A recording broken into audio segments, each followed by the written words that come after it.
రామినారాయణ రెడ్డి గారికి జోహార్ జోహార్. జోహార్ రామినారాయణ రెడ్డి గారికి జోహార్ జోహార్.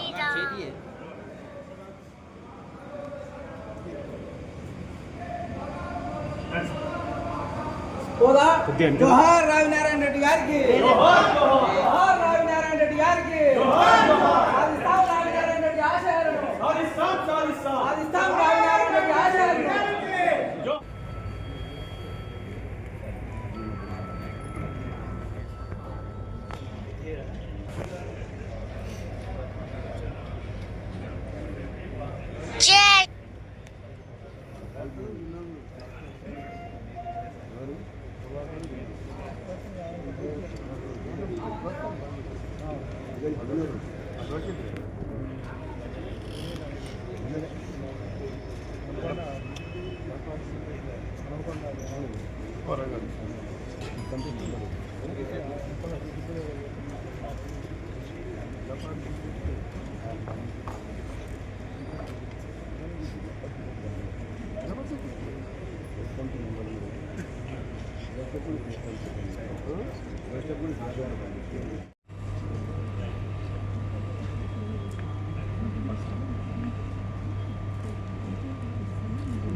చాలా కీలక సందర్భంలో ఆయన చాలా ప్రతిపాదనలు తెచ్చి ఆయన ఒక చరిత్రను మలుపు తిప్పే ప్రయత్నం చేసింది.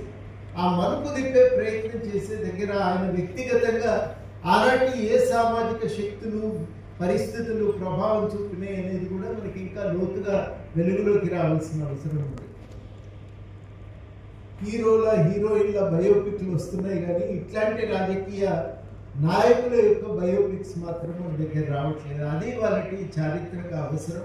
ఇది ఎందుకు అవసరం అంటే తెలంగాణ తన భవిష్యత్తును నిర్దేశించుకోవాలంటే ఇటువంటి నాయకులందరికీ సంబంధించిన వివరాలు వెలుగులోకి రావాలి. ఈ వివరాలను ఇంకా మనం వెలుగులోకి తేవటానికి ప్రయత్నం చేయాలని ట్రస్ట్ వారిని కోరుతూ నాకు ఈ అవకాశం ఇచ్చినందుకు కృతజ్ఞతలతో సెలవు. జానారెడ్డి గారు వేరే కార్యక్రమాలకి వెళ్ళవలసిన అవసరం ఉంది. అందువల్ల వారిని ఫస్ట్ ట్రస్టీ మెంబరు రామినారాయణ గారి మనవరాలు ప్రతిభ వారి శాల్వాతో సత్కరించి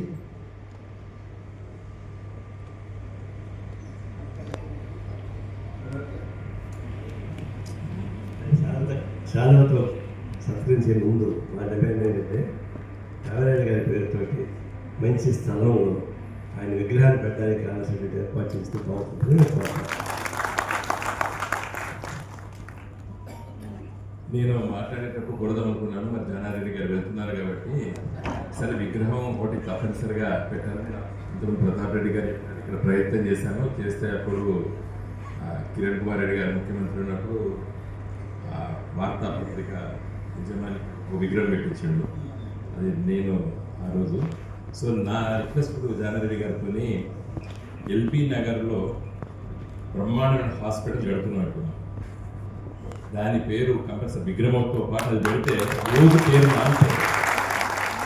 గాంధీ హాస్పిటల్ ఎప్పుడు మనం ఎప్పుడు ఉచ్చరిస్తామో అదేవిధంగా అక్కడ ఉన్నటువంటి హాస్పిటల్కి రామినారాయణ రెడ్డి గారి పేరు మీద హాస్పిటల్ పెట్టాలి. తప్పనిసరిగా రేవంత్ రెడ్డి గారు ప్రకటన చేయాలని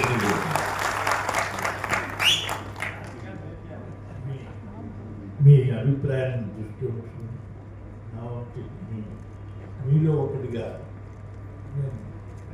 మీ అభిప్రాయాన్ని ప్రభుత్వానికి ముఖ్యమంత్రి తెలియజేయడానికి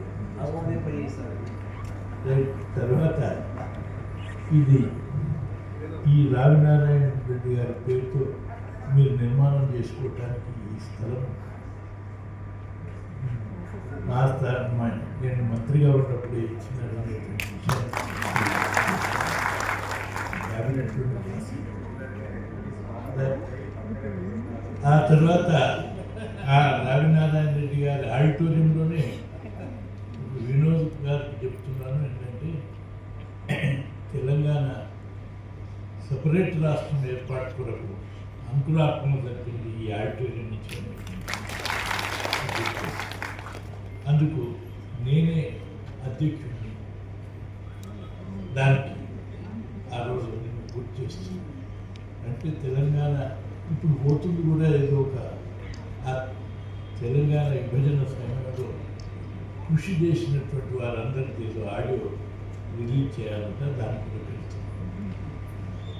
అయినా మీ అందరి అభిప్రాయాన్ని దృష్టిలో ఉంచుకుని ముఖ్యమంత్రికి తగిన సందర్భంలో సలహా ఇచ్చి సరే ఆయన పూర్తిగా కేవలం వారి విగ్రహం కొరగా ఆలోచన విధానం కొరకు ఆలోచించాల్సినటువంటి అత్యవసరం ఉన్నదని నేను గమనిస్తున్నాను, గమనింపజేయడానికి నేను ప్రయత్నిస్తున్నాను.